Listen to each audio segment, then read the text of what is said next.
व्यवस्था किया, इसके लिए मैं परमेश्वर को बहुत ऐसे धन्यवाद देता हूँ।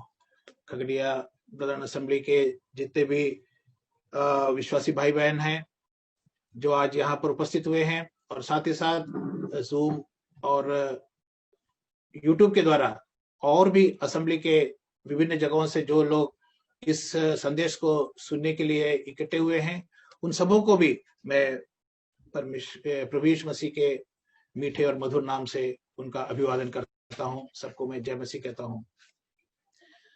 जैसा कि खगड़िया ब्रदरन असेंबली के साथ मेरा कोई व्यक्तिगत संबंध नहीं रहा है, मैं कभी खगड़िया ब्रदरन असेंबली के लोगों से या उस असेंबली के साथ कभी जुड़ नहीं पाया, लेकिन एक ऐसा माध्यम आज परमेश्वर ने हमारे सम्मुख प्रदान किया कि हम इसके द्वारा जो हमारे साथ दूर दूर में बैठे हुए हैं उन सबों को भी हम एक साथ मिल पाए, उनसे परिचित हो पाए, उनको देख पाए।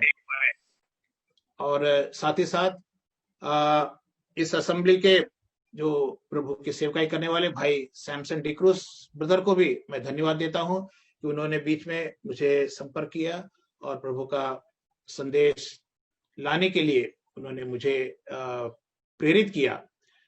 यद्यपि मैं ब्रदर को पहले से नहीं जानता था, लेकिन अभी हाल ही में इस बात का मुझे पता चला कि भाई का हमारे साथ बहुत पुराना एक नाता है, क्योंकि मेरे जो फादर है, जो पिताजी है, जो केरला में है, उनके साथ भाई सैमसन डिक्रूस ब्रदर का करीब 25 साल के आसपास पुराना नाता है करके मुझे पता चला, तो बड़ी खुशी हुई मुझे इस बात की, और मैं इस बात के लिए परमेश्वर को धन्यवाद देता हूं।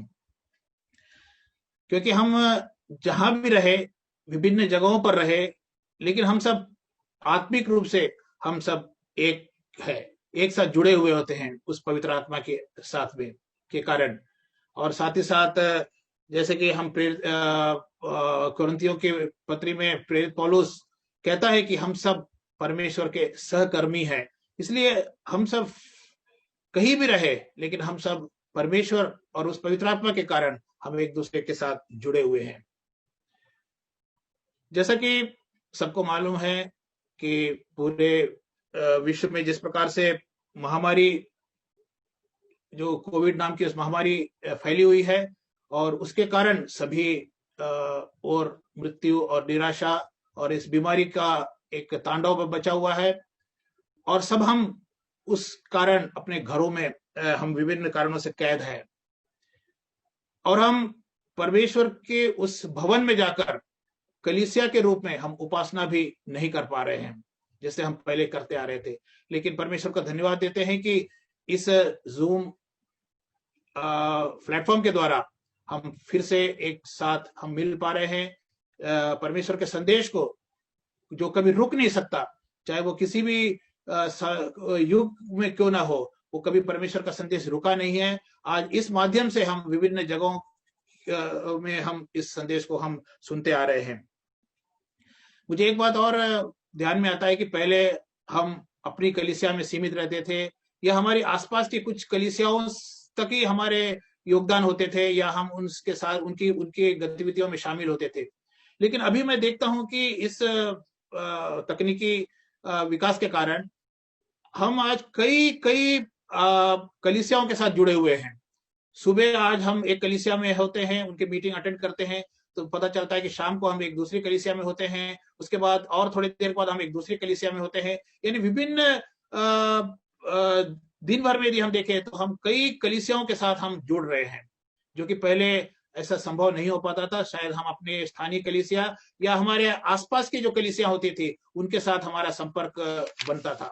इसलिए हम परमेश्वर को धन्यवाद देते हैं कि ऐसी एक अवसर परमेश्वर ने हमें दिया कि हम इस माध्यम से नए कलीसियाओं को हम देख पाए, वहां के विश्वासियों को उससे हम परिचित हो पाए। ये हमारे लिए बड़ी खुशी की बात है कि आज इस खगड़िया असेंबली के विश्वासियों के मध्य में मुझे आकर परमेश्वर का वचन देने का अवसर मिला है। और ये मेरी नहीं, परमेश्वर के नाम की वहां पर महिमा होती है, और हम इसके द्वारा अपनी आत्मिक उन्नति होने के लिए परमेश्वर सहायता करें। जैसा कि मैं बता रहा था कि सारा संसार जो है वो इस महामारी के चपेट में है। ये एक ऐसा अवसर है जब पूरा विश्व या पूरा संसार आज हम देखें तो उस महामारी के से प्रभावित हुआ है। पहले भी कई महामारियां आई थी। उस समय में हम ऐसा कह सकते थे कि किसी एक देश में या किसी एक बड़े भूभाग में इस बीमारी का असर होता था, लेकिन आज हम देख रहे हैं कि शायद विश्व का कोई भी ऐसा देश नहीं बच पा रहा है जो इस बीमारी से बच पाया हो। यानी ये जो बीमारी आई है, जो कोविड-19, जो कोरोना वायरस की जो बीमारी आई है, वो सारे संसार के सारे देश में इसका प्रभाव पड़ा है। सारे लोग इससे प्रभावित हुए हैं। यानी एक ग्लोबल रूप में इसका इफेक्ट हुआ है।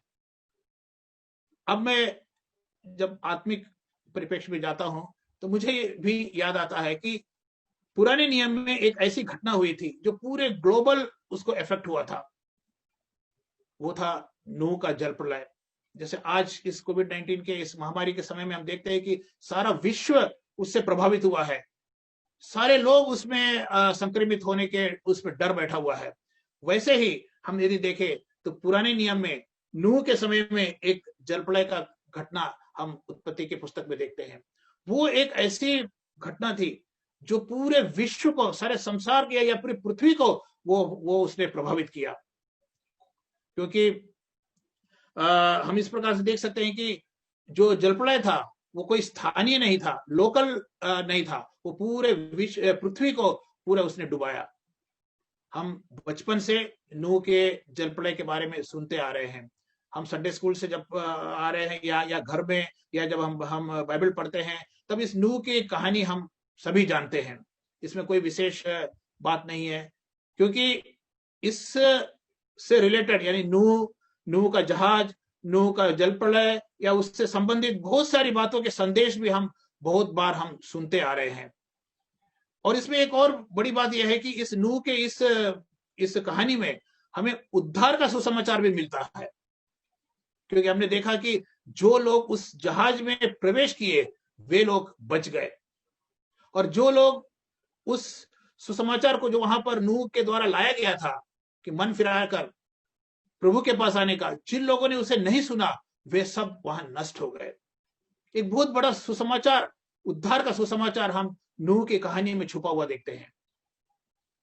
आज जो लोग आज इस संदेश को सुन रहे हैं उसमें यदि कोई जिसने उद्धार नहीं पाया है उसके लिए ये एक अवसर है कि किस प्रकार से नूह के समय में ये घटना हुई, और जब नूह ने उस सुसमाचार को वहां पर प्रचारित किया, परमेश्वर के उस दंड के, जो आने वाले दंड के बारे में जब वहां पर बताया गया, तब वहां पर लोगों ने उसको नहीं सुना। और उस अवसर पर हम देखते हैं कि केवल नूह और उसका परिवार ही वहां पर बच पाया। उस जहाज में जो लोग चढ़े वे लोग बचे, और जो नहीं चढ़ पाए वे लोग रह गए या नष्ट हो गए। इसलिए हम देखते हैं कि परमेश्वर ने जगत से ऐसा प्रेम रखा कि उसने अपना इकलौता पुत्र हमें दे दिया। उस पुत्र के द्वारा जो उस पर विश्वास करता है वो अनंत जीवन पाता है। आज हमारे पास उस उद्धार का हमारे पास सुसमाचार है। जितने लोग उस बात को सुनते हैं, जो उस विश्वास करते हैं, वो उस नूह के समान वो बच जाएंगे। मैं यहां पर एक बात पर ध्यान आकर्षित करना चाहता हूं कि परमेश्वर पाप के बारे में बहुत गंभीर है। उसका जो सोचने का नजरिया है वो मनुष्यों के समान नहीं है। वो मनुष्यों के प्रति या पाप के प्रति बहुत गंभीर रूप में वो सोचता है। हम उत्पत्ति की पुस्तक उसके 6वें अध्याय उसके 5 और 6 में हम या उसके आगे के भागों में ऐसा पढ़ते हैं। मैं उसको पढ़ता हूं। उत्पत्ति की पुस्तक उसके 6वां अध्याय उसके 5 और 6 में ऐसा लिखा हुआ है, यहोवा ने देखा कि मनुष्यों की बुराई पृथ्वी पर बढ़ गई है, और उसके मन के विचार में जो कुछ उत्पन्न होता है वह निरंतर बुरा ही होता है। और यहोवा पृथ्वी पर मनुष्य को बनाने से पछताया, और वह मन में अति खेदित हुआ। यहाँ बड़ी गंभीर बात देखते हैं कि परमेश्वर जिसने इस संसार के सारी चीजों की सृष्टि की, मनुष्य की सृष्टि की, और वहां वो कहता है कि अब मैंने इनकी सृष्टि करके इनको बनाकर मैं पछताता हूं। क्यों पछताता हूं? क्योंकि परमेश्वर का जो नजरिया है उस पाप के बारे में या उस बुराई के बारे में वो बहुत ही अलग है। वो कहता है कि मनुष्यों की बुराई पृथ्वी पर बढ़ गई है और उसके मन के विचार बहुत ही बुरे हैं। वो बहुत बुरा है। और ऐसे अवसर में परमेश्वर के पास एक ही उपाय बचा, उस पूरी पीढ़ी को, उस पूरे पीढ़ी के लोगों को नष्ट करने का। इसलिए आगे के भाग में हम पढ़ते, वहां लिखा हुआ है, तब यहोवा ने कहा, मैं मनुष्य को जिसकी मैंने सृष्टि की पृथ्वी के ऊपर से मिटा दूंगा, क्या मनुष्य, क्या पशु, क्या रेंगने वाले जंतु, क्या आकाश के पक्षी, सबको मिटा दूंगा, क्योंकि मैं इसके बनाने से पछताता हूं। परमेश्वर मनुष्य के साथ एक सहभागिता रखना चाहता था, एक संगति रखना चाहता था, लेकिन ऐसी स्थिति यहां पैदा हो गई। इस समय तक आते आते मनुष्य को बनाकर परमेश्वर पछताने लगा। और अब देखते हैं कि वहां पर एक परिवार था जिसके ऊपर परमेश्वर प्रसन्न था, और उसके बारे में 8वें पद में लिखा हुआ है, परंतु यहोवा का अनुग्रह की दृष्टि नूह पर बनी हुई थी। यानी परमेश्वर उन लोगों में से एक परिवार को ऐसा देखता था जो परमेश्वर की दृष्टि में खरा था। 9वें पद में हम आगे पढ़ते, वहां लिखा हुआ है, नूह धर्मी पुरुष और अपने समय के लोगों में खरा था, और नूह परमेश्वर के साथ साथ चलता था। यानी परमेश्वर उस समय के लोगों को नष्ट करना चाहता था, लेकिन उसके बावजूद भी परमेश्वर एक परिवार को बचाना चाहता था। क्यों? क्योंकि परमेश्वर के नजर में वो परिवार बहुत ही खरा और धर्मी था। हम इस बात पे बहुत कुछ सीख सकते हैं। परमेश्वर का पाप के प्रति जो नजरिया है बहुत ही गंभीर है। वो उस समय के लोगों के लिए कि जिस प्रकार से लागू होता था, आज के युग के लिए भी वैसा ही लागू होता है। परमेश्वर आज धर्मी मनुष्यों को ढूंढता है, और उस समय उसे केवल एक ही परिवार उस धर्मी के रूप में मिला, जो था नूह का परिवार था। यदि हम आगे देखें तो उस नूह के उस परिवार को बचाने के लिए परमेश्वर ने कितनी बड़ी योजना बनाई। उसने नूह से कहा, एक जहाज बनाने को कहा, क्योंकि परमेश्वर उस समय के जो लोगों को नष्ट करने के लिए जल प्रलय लाना चाहता था, और जल प्रलय से बचने के लिए जहाज ही सबसे उत्तम एक साधन था। और परमेश्वर ने नूह से कहा, तुम एक जहाज बनाओ। और जहाज कैसे बनाना है इसके बारे में भी परमेश्वर ने पूरा एक डिजाइन या एक ऐसा मेजरमेंट हम देखते हैं कि नूह को दे दिया। परमेश्वर कितना महान है, वो अपने लोगों को बचाने के लिए पूरी योजना बनाता है। जिस प्रकार से उसने अपने इकलौते पुत्र को इस संसार में भेजकर हमें बचाने के लिए योजना बनाई, उसकी एक एक पॉइंट उसने पहले से उसका तैयार किया हुआ था। वैसे हम नूह के बारे में देखते हैं, नूह से कहा गया कि तुम एक जहाज बनाओ, और उस जहाज बनाने के लिए परमेश्वर ने नूह को कुछ डिजाइन दिए। उससे कहा कि इस मेजरमेंट के ही तरह का तुम जहाज बनाना। आगे के भागों में हम पढ़ते हैं कि किस प्रकार से उसकी लंबाई कितनी होनी चाहिए, उसकी ऊंचाई कितनी होनी चाहिए, उसकी चौड़ाई कितनी होनी चाहिए, उसमें दरवाजे कहाँ होना चाहिए, उसमें खिड़की कहाँ होना चाहिए, कितने स्टोरी यानी कितने मंजिल का उसमें उस जहाज होना चाहिए। ये सारी बातें परमेश्वर ने उनको मेजरमेंट के रूप में दिया। मैं इस संदर्भ में एक और बात आपको याद दिलाना चाहता हूँ। परमेश्वर ने एक और जगह पर बहुत ही बारीकी के साथ मेजरमेंट दिया था। केवल 2 ही जगह पर हम देखते हैं पवित्र शास्त्र में जहां परमेश्वर ने किसी चीज को बनाने के लिए मेजरमेंट या उसका डिजाइन परमेश्वर ने पहले से दिया। एक तो था ये नूह का जहाज, जिसको बनाने के लिए परमेश्वर ने नूह को पूरा डिजाइन दिया था। और दूसरा हम देखते हैं कि मूसा को परमेश्वर ने उस मिलाप वाले तंबू को बनाने के लिए उसको डिजाइन दिया था। एक एक वस्तु के बारे में बारीकी से परमेश्वर, हम देखते हैं वहां करीब 50 अध्यायों में उस मिलाप वाले तंबू के डिजाइन को वहां पर वर्णित किया गया है। कुर्सी कैसी होनी चाहिए, मेज कैसी होनी चाहिए, वेदी कैसी होनी चाहिए, तंबू का वस्त्र करना चाहिए, पर्दा कैसे होना चाहिए, लैंप जो दीपक कैसा होना चाहिए, टेबल कैसा होना चाहिए, यानी सारी बातों का डिजाइन परमेश्वर ने, हम देखते हैं कि मूसा को उसने दिया। परमेश्वर कितनी बारीक में देखता है, इस बात को हम समझ सकते हैं। इस प्रकार मैं आपको याद दिलाया, सिर्फ 2 ही जगह है जहां पर परमेश्वर ने किसी वस्तु को या किसी कंस्ट्रक्शन के लिए डिजाइन दिया था। एक है नूह का जहाज और दूसरा है मिलाप वाले तंबू का वो डिजाइन। 2 तरीके से परमेश्वर ने डिजाइन दिया था। अब मैं यहां पर आगे वापस आता हूं। परमेश्वर ने नूह को जहाज बनाने के लिए कहा, अपना पूरा मेजरमेंट दिया, उस मेजरमेंट के हिसाब से जहाज बनाया गया। अब उसमें हम देखते हैं कि परमेश्वर ने केवल नूह पुत्र और उसकी बहुएं उनको प्रवेश करने का उन्हें कहा, जो कि हम उत्पत्ति उसके 6वें अध्याय उसके 18वें और से 20 के भागों में पढ़ते। उसके बाद उसके अलावा परमेश्वर ने कुछ प्राणियों को भी उसमें प्रवेश करने के लिए आज्ञा दी। मैं वहां पर पढ़ लेता हूं, लिखा हुआ है 18 से 20 तक के भागों में, परंतु तेरे संग मैं वाचा बांधता हूं, इसलिए तू अपने पुत्रों, स्त्री और बहुओं समेत जहाज में प्रवेश करना। यानी नूह, उसकी पत्नी, उसके 3 पुत्र और उसकी पत्नियां, यानी 8 लोगों को उस जहाज में प्रवेश करने की आज्ञा दी गई। साथ ही साथ वहां कहा गया है कि सब जीवित प्राणियों में से तू एक एक जाति के 2-2 अर्थात एक नर और एक मादा को जहाज में लेना। उसके बाद हम देखते हैं कि वो जो प्राणी है वो भी कौन थे। उसमें लिखा हुआ है कि सारे भूमि पर रेंगने वाले और जो पक्षी और सारे पशु, इस प्रकार के अलग अलग कैटेगरी के प्राणियों को परमेश्वर ने उस जहाज में प्रवेश दिलाया।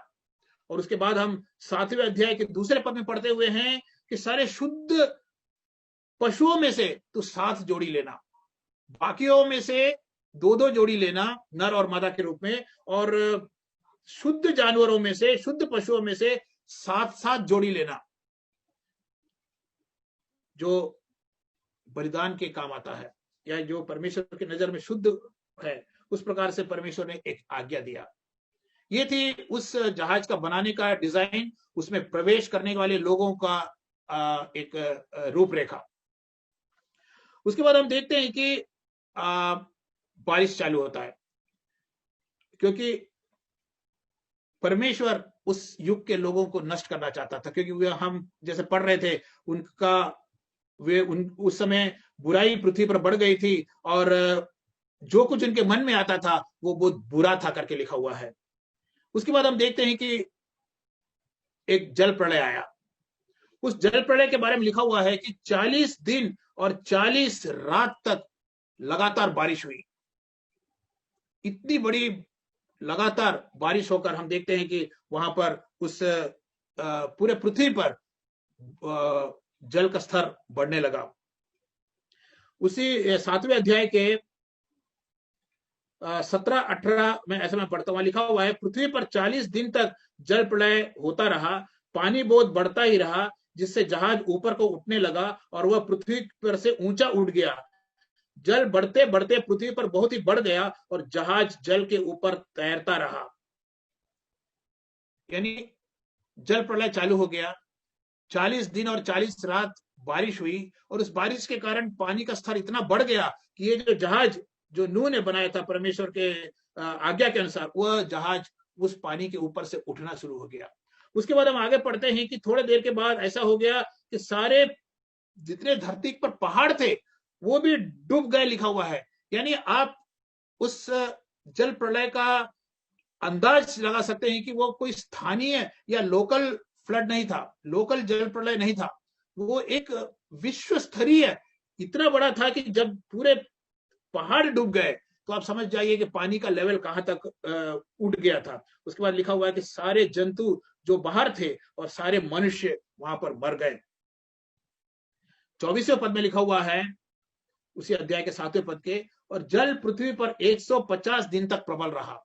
40 दिन और 40 रात बारिश होती रही, और उसके बाद उस पूरे घटना को यदि हम देखें तो 150 दिन तक उस जल पृथ्वी के ऊपर बना रहा। 150 को यदि हम आप देखें तो कम से कम 5 महीना होता है। 5 महीने तक ये जल पृथ्वी के ऊपर फैला रहा।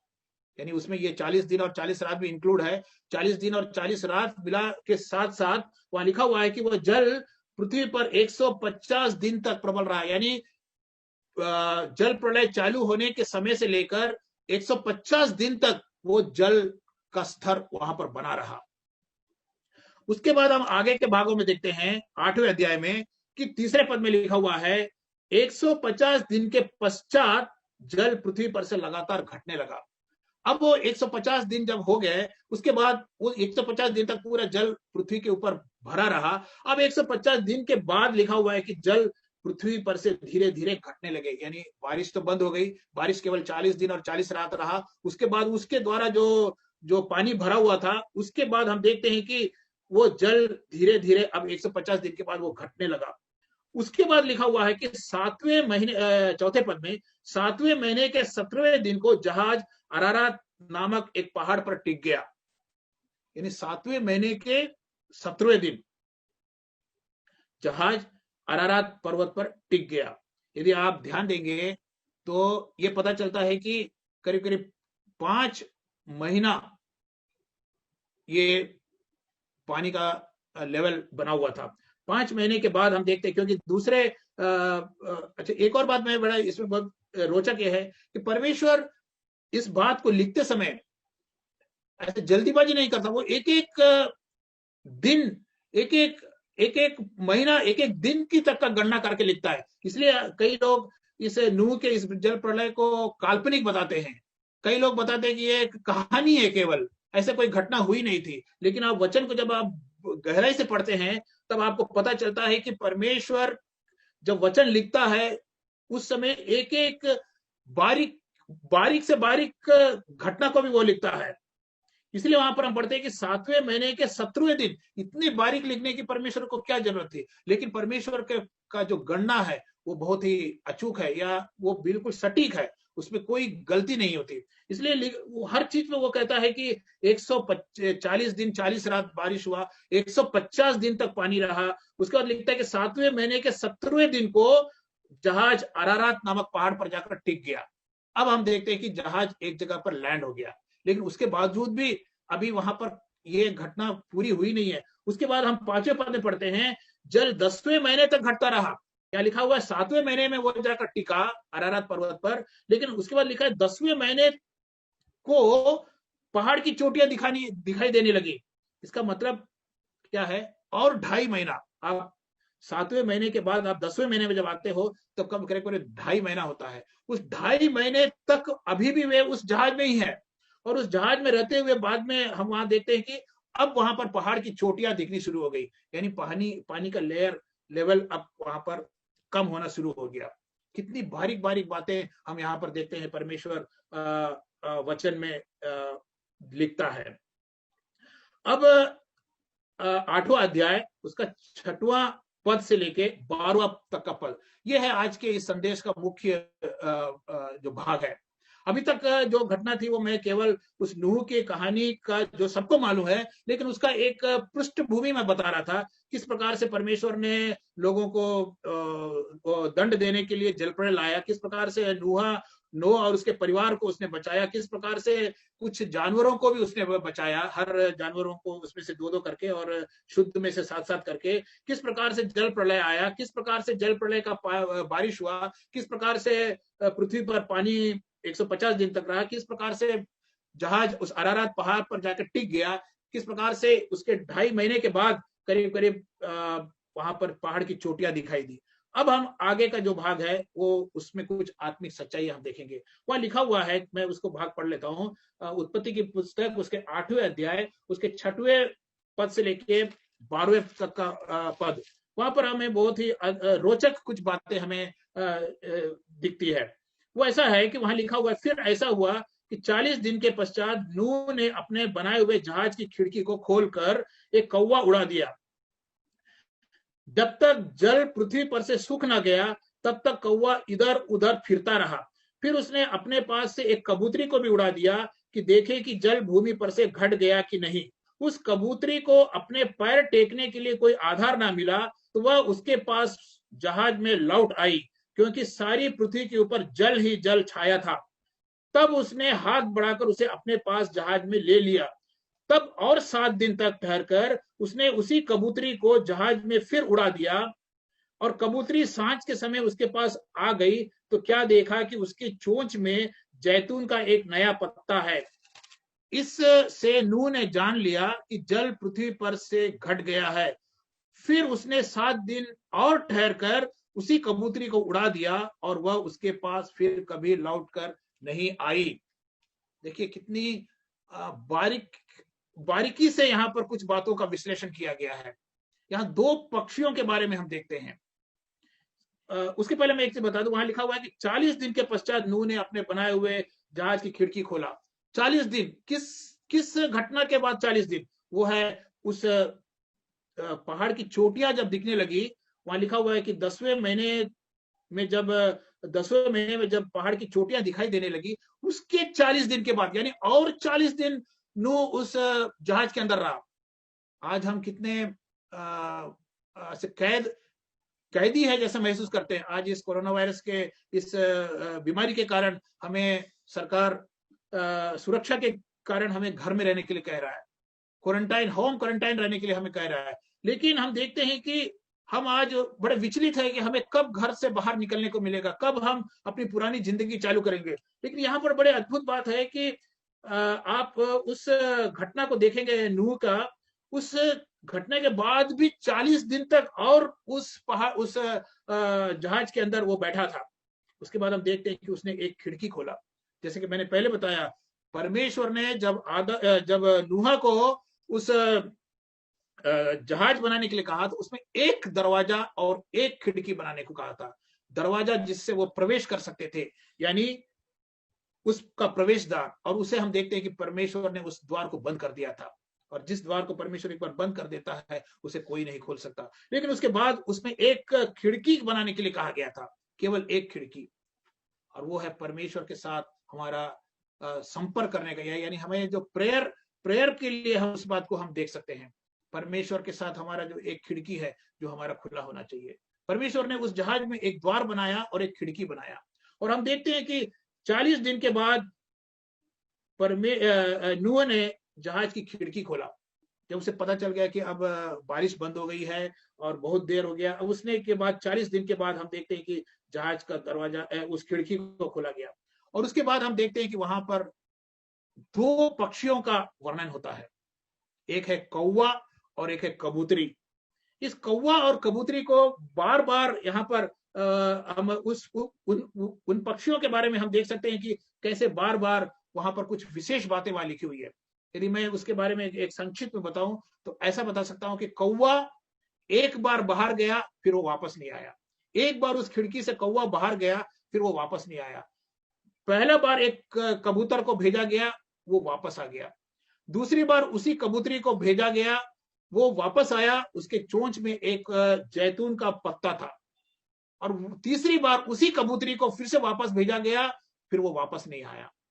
बहुत ही अद्भुत तरीके से यहाँ पर परमेश्वर इन बातों को यहाँ पर बता रहा है। अब परमेश्वर कोई बातों को व्यर्थ में नहीं लिखता, कोई चीज को बताता है, क्योंकि ये सब जो बातें हो रही है ये केवल इसलिए हम देख सकते हैं कि नूह को ये देखना था कि जमीन सूखा की नहीं।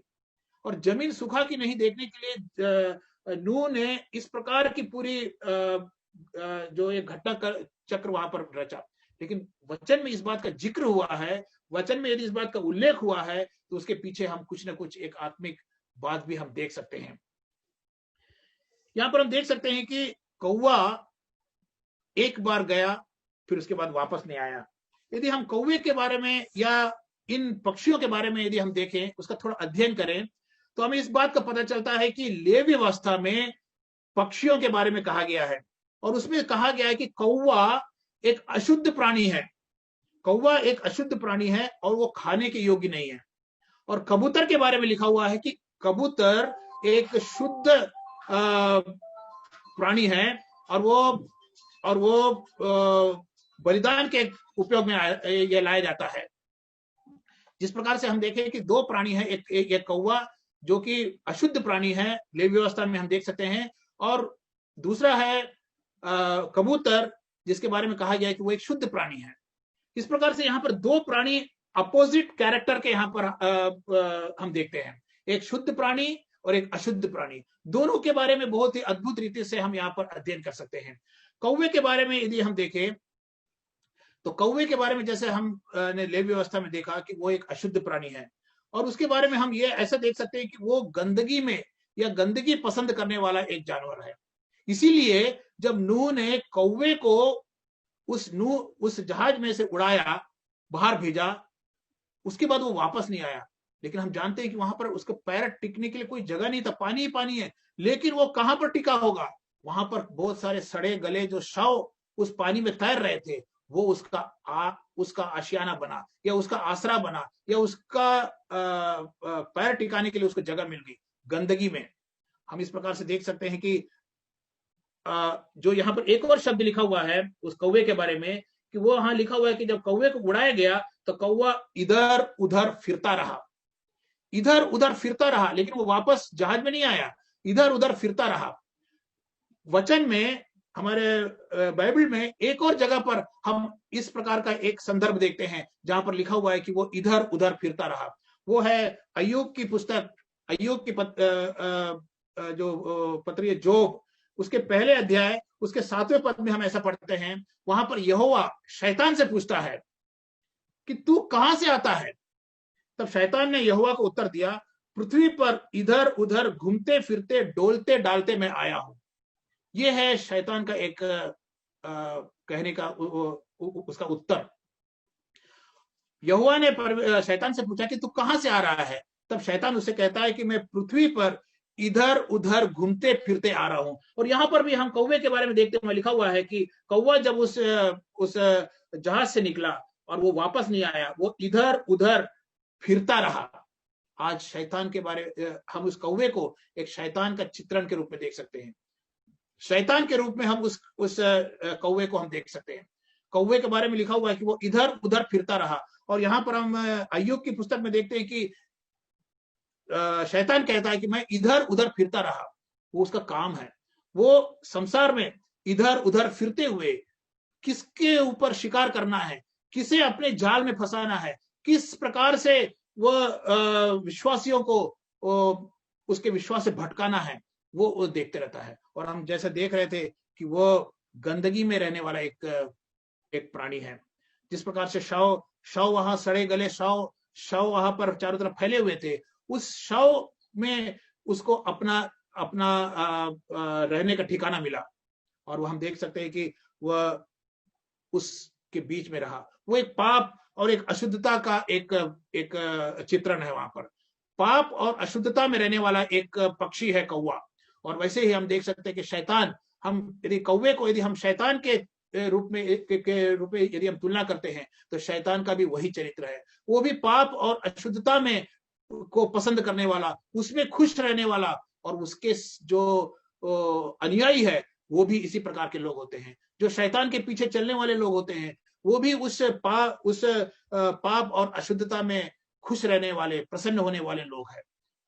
लेकिन परमेश्वर ऐसी बातों से प्रसन्न नहीं होता। इसलिए हम देखें कि कौवे को जब एक बार उस जहाज से उड़ाया गया, कौवा वापस नहीं आया, कौवा इधर उधर फिरता रहा करके लिखा हुआ है। जैसे शैतान के बारे में भी हमने देखा कि वह इधर उधर फिरता रहा।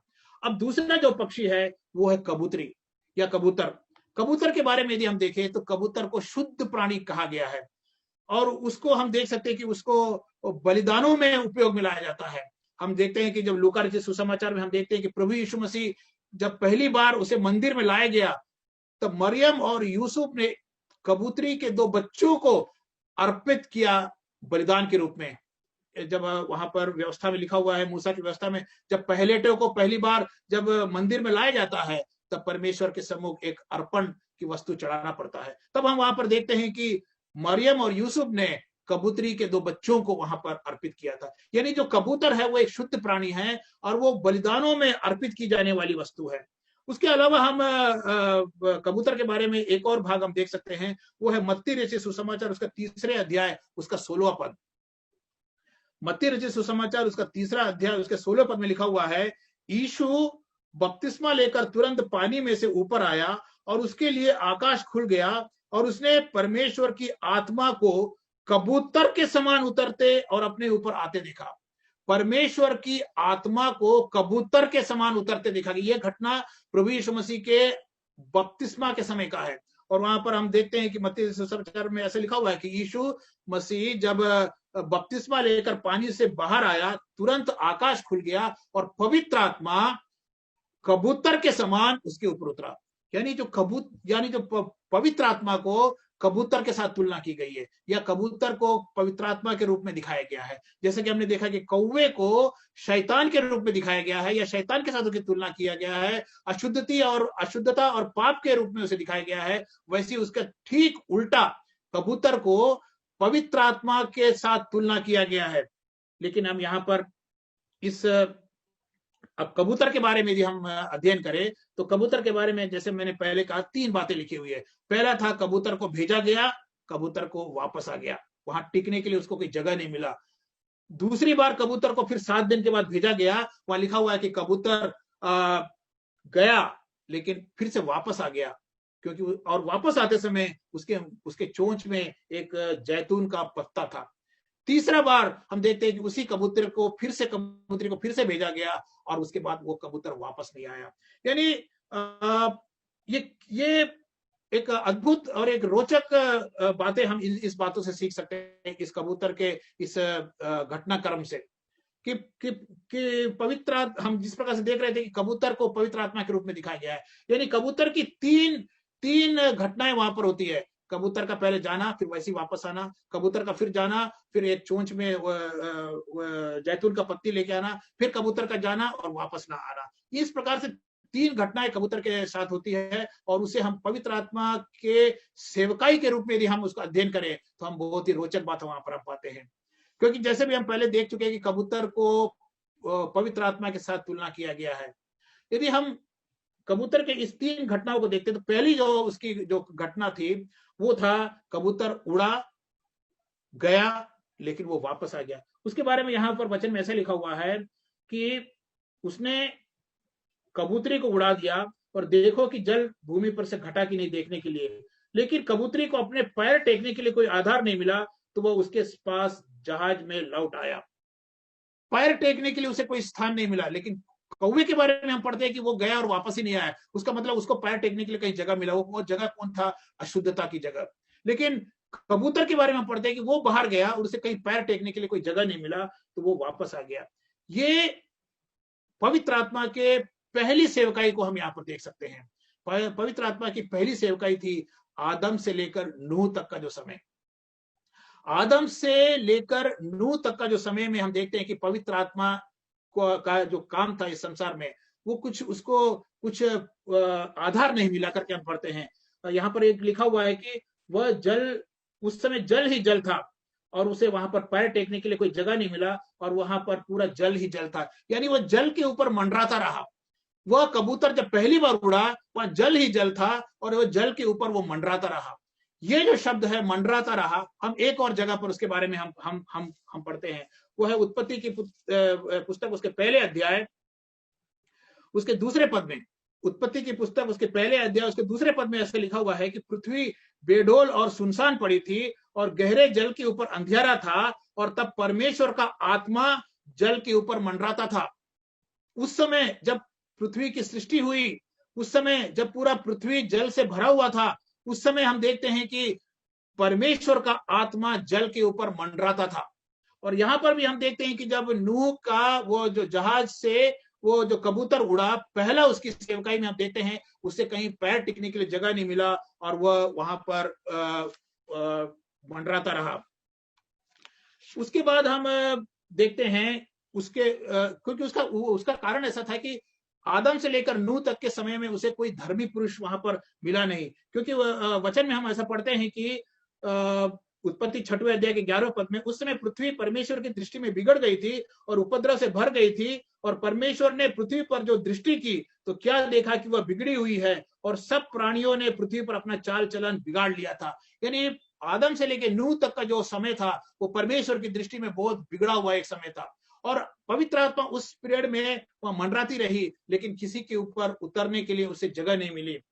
अब उसका दूसरा जो सेवकाई है वो हम देखते हैं कि उसके 7 दिन के बाद नूह ने कबूतर को फिर वहां से भेजा। नूह ने कबूतर को फिर भेजा, फिर भी कबूतर इधर उधर उड़ता रहा और उसके बाद जब वापस आया तो उसके चोंच में एक जैतून का एक पत्ता मिला। ये भी हमें बहुत बड़ी एक सेवकाई हमें दिखाती है। ये जो सेवकाई है जो पवित्र आत्मा की, वो है नूह से लेकर प्रभु यीशु मसीह तक का समय। पहला था आदम से नूह तक का जो समय जो पवित्र आत्मा की सेवकाई। उसके बाद जो दूसरी सेवकाई जो पवित्र आत्मा ने किया वो था नूह से लेकर प्रभु यीशु मसीह तक का समय। और उस समय एक बड़ी विचित्र बात हम देखते हैं कि वहां लिखा हुआ है कि जब वो कबूतर वापस आया तब उसके मुंह, उसके चोंच में जैतून का एक पत्ती था। यहाँ पर हम एक बात को बहुत ध्यान देना है कि जैतून का जो पत्ती है या जैतून का जो पेड़ है या वृक्ष है, उसको उसको पवित्र शास्त्र में इज़राइल के साथ जोड़ा गया है। इज़राइल के बारे में कई जगह पर हम देखते हैं कि वो उसे जैतून का वृक्ष कहा गया है। यदि हम रोमियो की पत्री उसके 11वें अध्याय का जब अध्ययन करते हैं तो वहां पर हम देखते हैं कि वो इज़राइल को एक जैतून के वृक्ष के रूप में वहां पर उसको उसकी उसकी तुलना की गई है।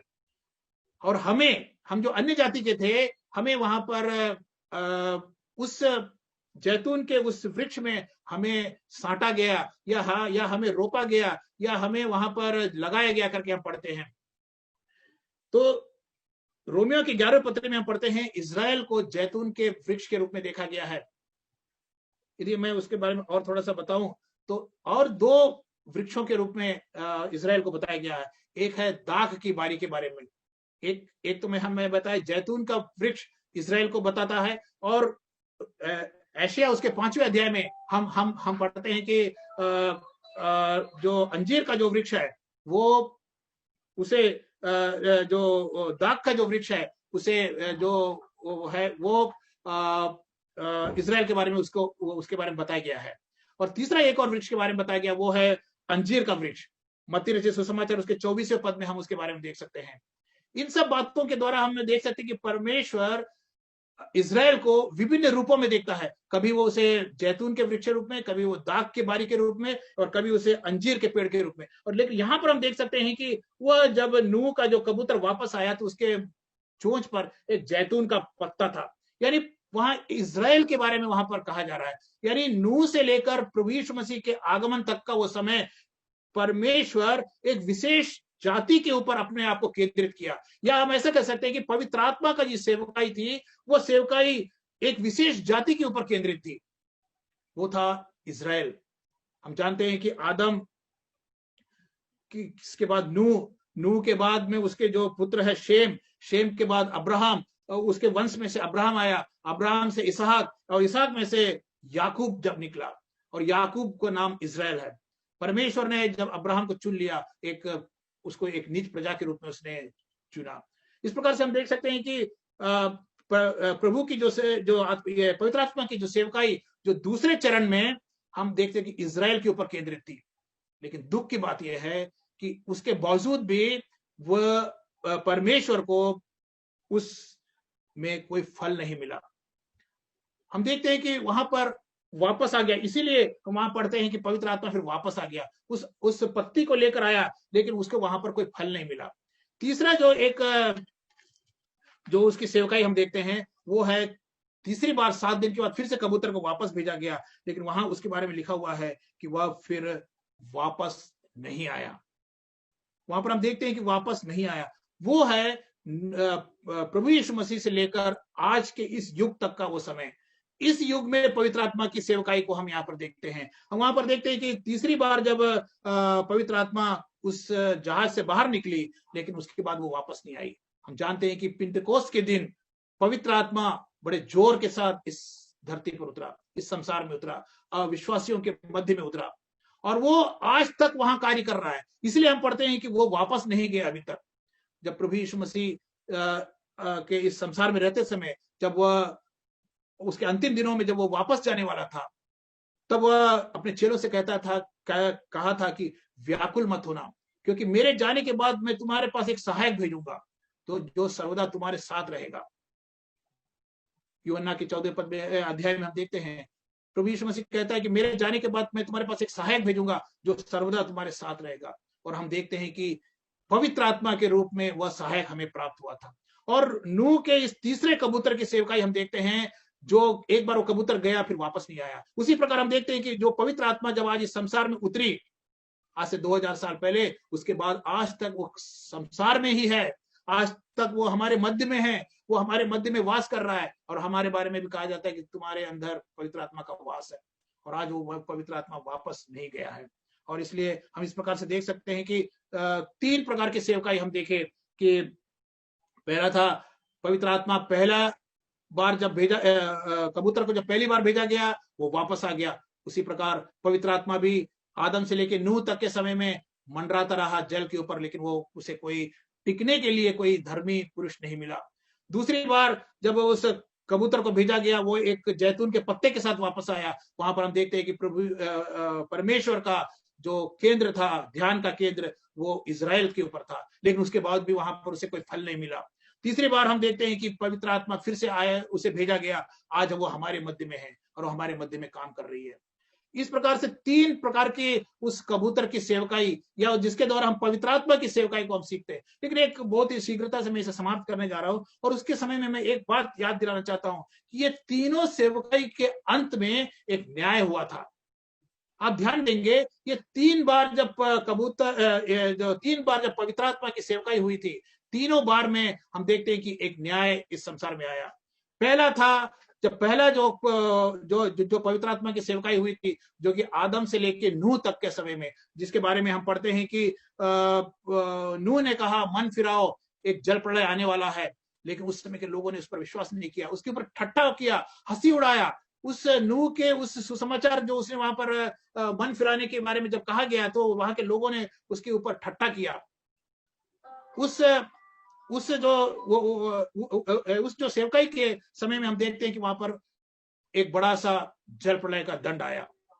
उसके बारे में हम देखते हैं कि किस प्रकार से लोगों को वहां पर कहा गया था कि मन फिराओ और तुम परमेश्वर के निकट आओ। लेकिन पाप में वे लोग इतने भयंकर रूप से फंसे हुए थे कि वे लोग उस समय उस बातों को विश्वास नहीं किया, और उसके बाद हम देखते हैं कि वहां पर जल प्रलय आया। यानी पवित्र आत्मा की जो पहली जो सेवकाई हुई थी, उसके अंत में एक दंड आया, एक न्याय आया, और वो न्याय था जल प्रलय का। और जल प्रलय के द्वारा हम देखते हैं कि परमेश्वर ने सारे संसार को नष्ट कर दिया। वो वहां पर 13वें पद में कहता है, 6वें अध्याय के 13वें पद में वहां लिखा हुआ है कि सब प्राणियों का अंत करने का प्रश्न मेरे सामने आ गया है, क्योंकि उनके द्वारा पृथ्वी उपद्रव से भर गई है, और मैं इसलिए उनको उनको पृथ्वी समेत नष्ट कर डालूंगा। 17वें पद में लिखा हुआ है, और सुन, मैं आप पृथ्वी पर जल प्रलय करके सब प्राणियों को जिनके जीवन का प्राण है,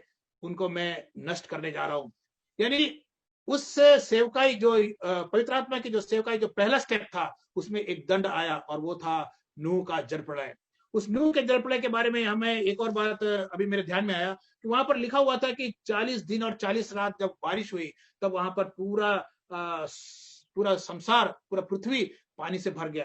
अब इतना पानी मतलब आया कहां से इतना? क्योंकि उस समय के लोगों ने इसलिए भी विश्वास नहीं किया क्योंकि उस समय तक बारिश हुई नहीं थी, बारिश लोगों ने देखा नहीं था। जब उसे कहा गया कि जल प्रलय आने वाला है, लोगों ने उसे ठट्ठों में उड़ाया, परमेश्वर की बातों पर विश्वास नहीं किया। वो लोग कहे कि आज तक हमने बारिश ही नहीं देखा, तो जल प्रलय कहां होने वाला है?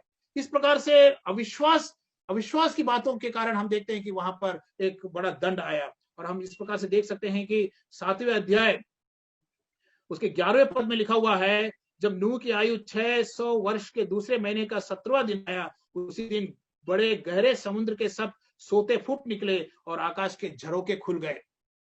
यानी परमेश्वर ने इस पानी को पहले से तैयार करके रखा था। वहां लिखा हुआ है कि समुद्र के सब सोते फूट गए। यानी जो पानी जो जल प्रलय के रूप में आया, वो केवल आकाश का बारिश के पानी ही नहीं था, उसमें कुछ पानी हम देख सकते हैं कि समुद्र के सोते, यानी समुद्र में से भी कुछ पानी निकला, और उसके बाद लिखा हुआ है कि आकाश के झरोके भी खुल गए, यानी आकाश से भी वो पानी आया। इसी कारण इतना पूरा संसार को उसने पानी से ढांप दिया। यदि हम उत्पत्ति के पहले अध्याय का यदि हम अध्ययन करें, तो वहां लिखा हुआ है कि जब परमेश्वर ने पृथ्वी की सृष्टि की, तो वो जल पर डूबी हुई थी, जल में वो डूबी हुई थी। और उसके बाद जब दूसरे दिन का जब सृष्टि किया, तो वहां लिखा हुआ है कि 6वें पद में लिखा हुआ है कि जल के बीच में उसने एक ऐसा अंतर हो, और उसने जल 2 भाग में भाग लिया, एक भाग जल नीचे का जल, एक जल ऊपर का जल। यानी जो पृथ्वी जल के अंदर डूबी हुई थी, परमेश्वर ने जब दूसरे दिन की सृष्टि की, उस समय जल को 2 भागों में बांट दिया, एक जल पृथ्वी के ऊपर और एक जल पृथ्वी के नीचे। इस प्रकार से 2 भागों में उसने बांट दिया, और उसने कहा कि पृथ्वी ने उस अंतर को परमेश्वर ने उस अंतर को आकाश कहा, और सांझ हुई, फिर भोर हुआ। इस प्रकार दूसरा दिन हुआ। यानी दूसरे दिन की जब सृष्टि परमेश्वर कर रहा था, तब जो पानी पृथ्वी को ढके हुई थी, उसको परमेश्वर ने 2 भागों में बांट दिया, एक आकाश का जल और एक धरती का जल। और हम यहाँ पर देखते हैं कि जब नूह का जलप्रलय आया तो ये दोनों जगह से पानी निकला।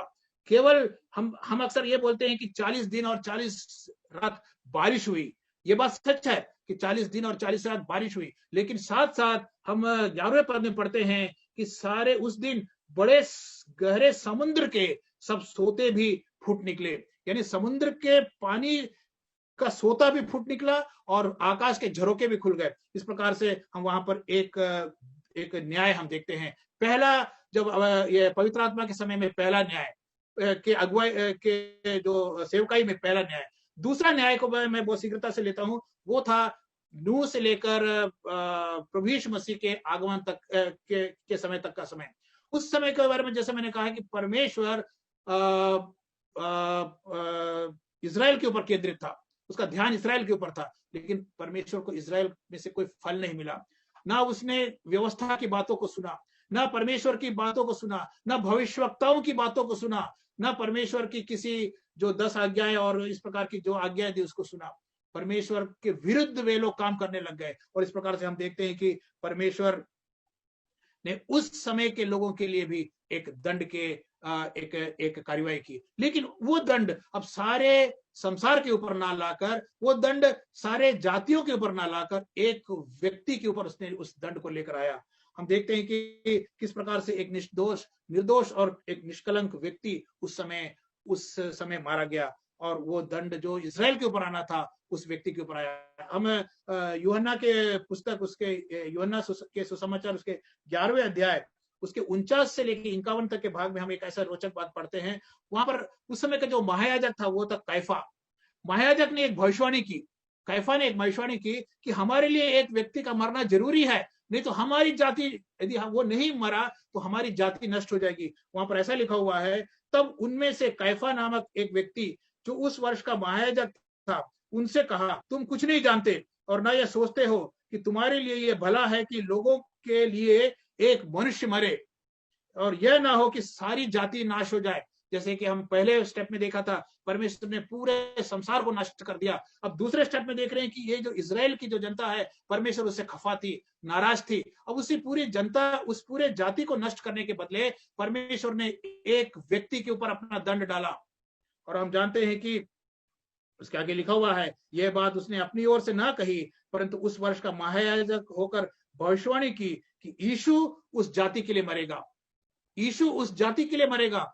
भविष्यवाणी की उस समय कैफा जो यहाँ का महायाजक था कि हमारे लिए एक मनुष्य का मरना जरूरी है, क्योंकि हमारे ऊपर एक दंड आने वाला है। उस दंड को हमारी जाति के ऊपर ना आकर एक मनुष्य के ऊपर आना जरूरी है। इसलिए पवित्र आत्मा की जो दूसरी सेवकाई हुई थी उसके अंत में भी हम देखते हैं कि एक दंड आया था। परमेश्वर का क्रोध जो उस इजराइल पर आना था वो प्रभु यीशु मसीह के ऊपर आया। लेकिन परमेश्वर का धन्यवाद हो कि प्रभु यीशु मसीह के उस मृत्यु के द्वारा उसने केवल उस इजराइल के को ही नहीं, हम अन्य जातियों को भी उसने उस दंड में से बचाया।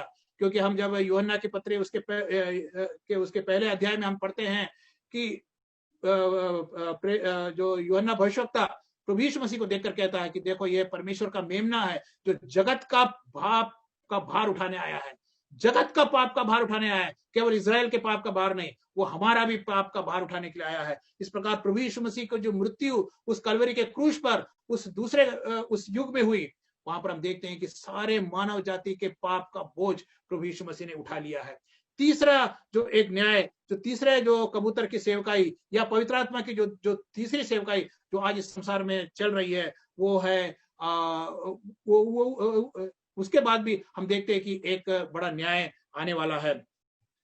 दूसरा पत्रस उसके तीसरे अध्याय उसके 5 से लेकर 7 तक के भागों में ऐसे लिखा हुआ है, वहां मैं वैसा पढ़ता हूँ।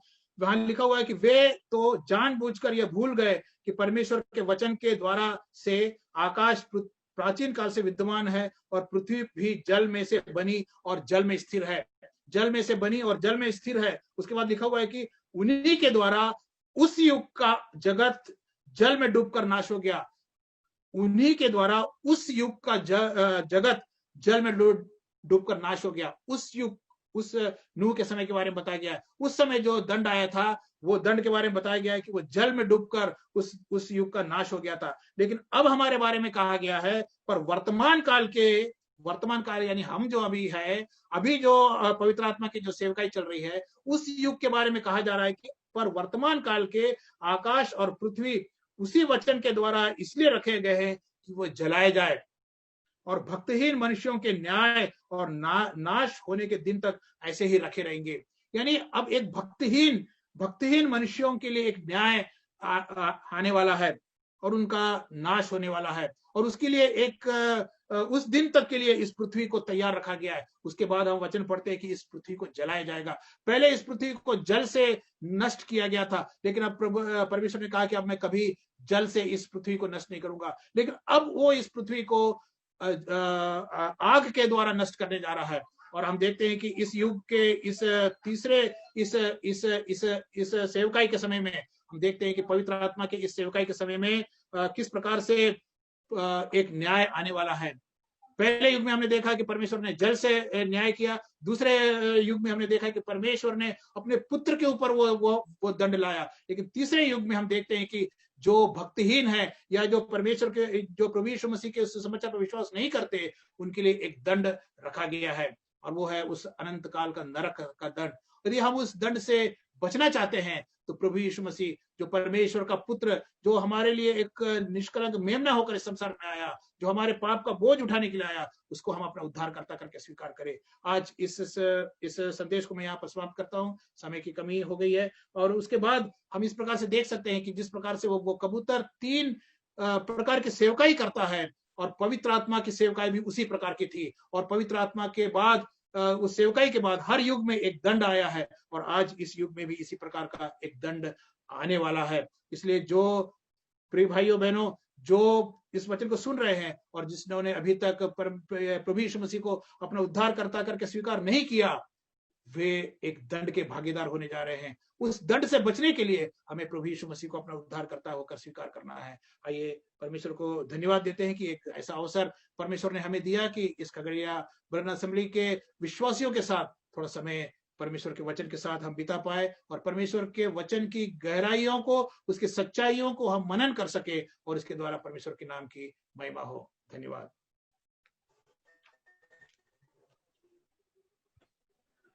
धन्यवाद।